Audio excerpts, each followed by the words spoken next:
दोस्तों, foreign minister S Jaishankar और national security advisor VK Doval ने भारत की फॉरेन पॉलिसी को कामयाब बनाने में जी जान लगाई है।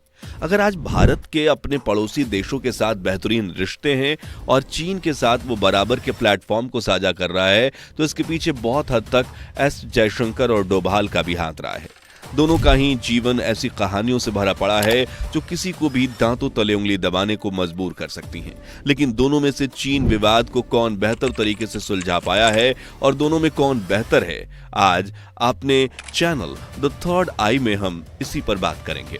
एक्चुअल लाइन ऑफ कंट्रोल यानी LAC पर इंडिया और चाइना आर्मी ने डिसएंगेजमेंट की प्रोसेस शुरू कर दी है। पहले कभी चाइना सेना इंडिया की पेट्रोलिंग को ब्लॉक करती थी, तो कभी इंडिया चीन की आर्मी को पिछले करीब 4.5 साल से यही चलता आ रहा था। अब दोनों देशों के बीच डिसएंगेजमेंट पर समझौता हुआ है, जिसके बाद दोनों सेनाएं LAC से पीछे हट गई हैं।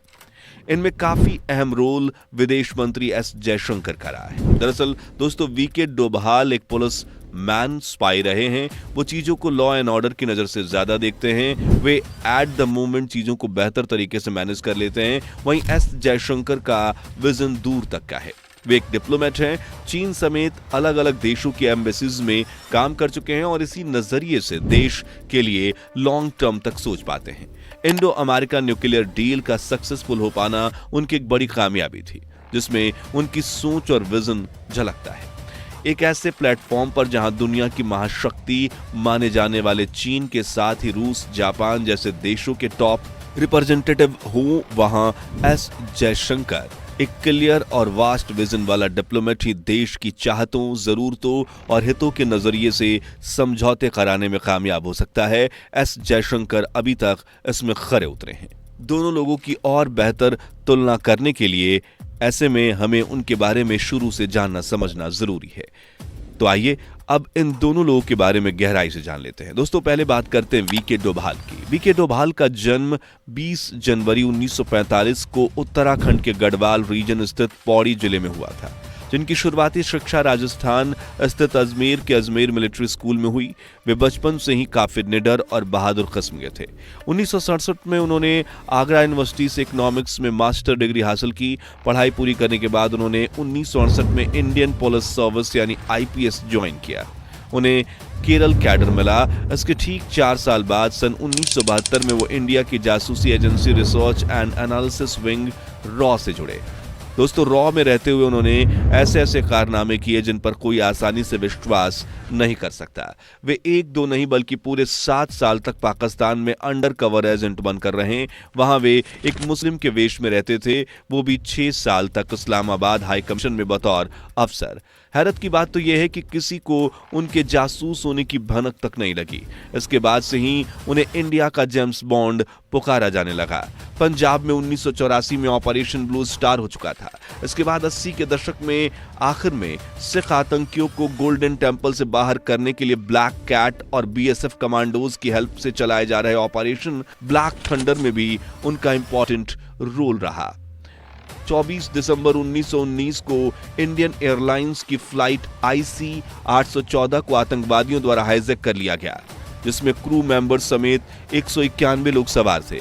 हाईजैकर्स की डिमांड थी इंडिया की जेलों में बंद 3 आतंकवादियों की रिहाई। उन्होंने $200 मिलियन कैश भी मांगे थे। 31 दिसंबर 1999 को हाईजैकर्स ने सभी मुसाफिरों को छोड़ा और उनसे बातचीत में सबसे खास रोल वीके डोभाल का ही था।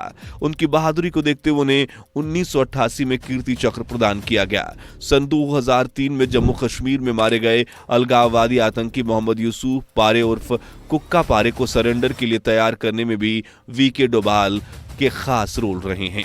2002 में वीके डोभाल IB यानी इंटेलिजेंस ब्यूरो के डायरेक्टर बने। IB से रिटायर होने के बाद वो मोदी की खास टीम में शामिल रहे और पर्दे के पीछे उनके लिए काम करने लगे।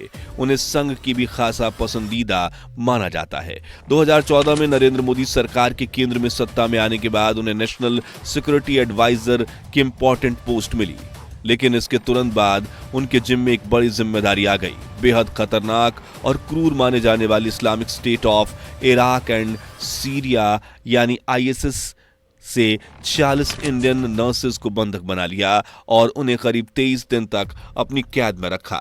आखिरकार वीके डोभाल ने उन्हें अपनी बुद्धिमत्ता और स्किल्स का यूज करते हुए मुक्त कराया या वहां से पूरे देश में वो छा गए।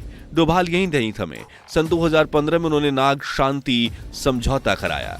यह समस्या करीब 50 साल से इंडियन गवर्नमेंट के लिए सिरदर्द बनी हुई थी। दोस्तों, इससे पूर्व पूर्वोत्तर में लगातार अलग राज्य की मांग उठा रहे मिजो नेशनल फ्रंट यानी MNF को भी बातचीत पर मजबूर करना उनकी एक बड़ी कामयाबी रही।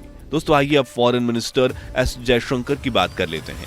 9 जनवरी 1955 को नई दिल्ली में जन्मे एस जयशंकर इस वक्त इंडियन पॉलिटिक्स में नरेंद्र मोदी और अमित शाह के बाद सबसे जाना माना चेहरा है।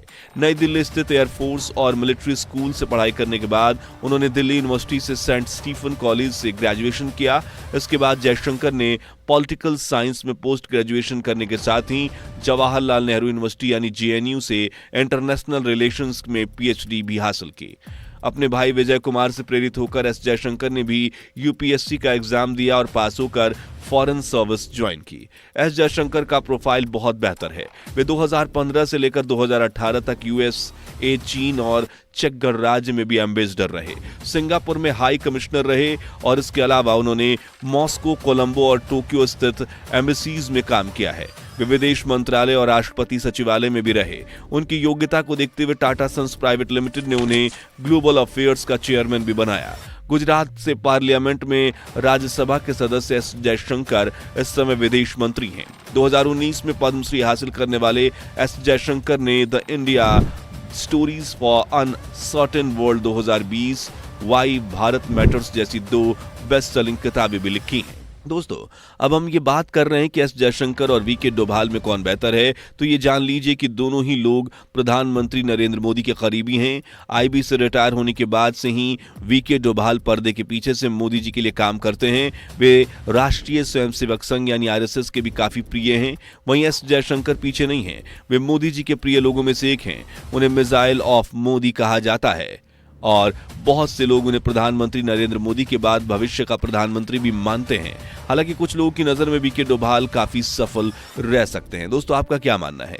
आपकी नजर में वीके डोभाल बेहतर हैं या फिर एस जयशंकर? यह वीडियो आपको कैसी लगी हमें कमेंट करके जरूर बताएं। इसके साथ ही वीडियो को लाइक और शेयर करना बिल्कुल भी ना भूलें। बगैर देरी के आप वीडियो के नोटिफिकेशन को ऑन कर लें। मिलते हैं अगली वीडियो में, तब तक के लिए धन्यवाद।